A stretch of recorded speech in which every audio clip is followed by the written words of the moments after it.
pag yung udit, nawas out yung ano namin kulay, yung ibang libre nandiyan pa, hindi makuha. Ay, sayang. Ang delikado.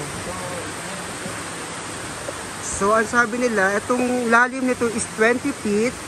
Then, yung isang maliit dito na nakikita niyo is 5 feet. Kaso ngayon, medyo nasira na sa gawa ng Odette. So, tuloy po natin ang ating pag-vlog later. So, papasok po tayo dito. Ito po yung other side niya. Nakikita niyo po yan. So, ngayon, papasok na tayo ng... Anong tawag dito? Anong tawag? Sa falls ng Bohol is very popular and very famous. Ito ang isa sa mga sikat na at biyarayo dito.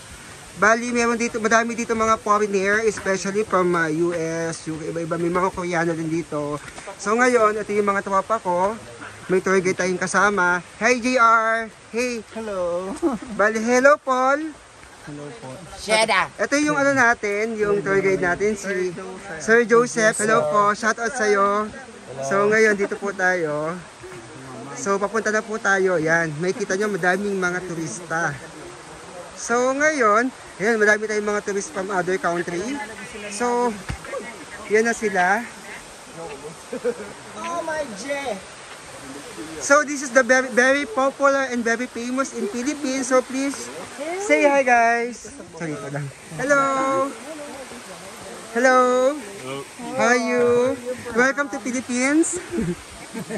Ano to, 7 feet yung lalim nito? Pwede. So 7 feet. Pwede tumalon, hindi lang pwede mag-dive. Hala.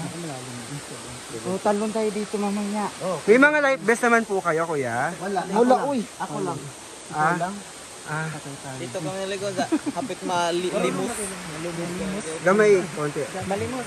Kapit na limus. Hindi lang kay Lumsan. Lang, maganda dapat.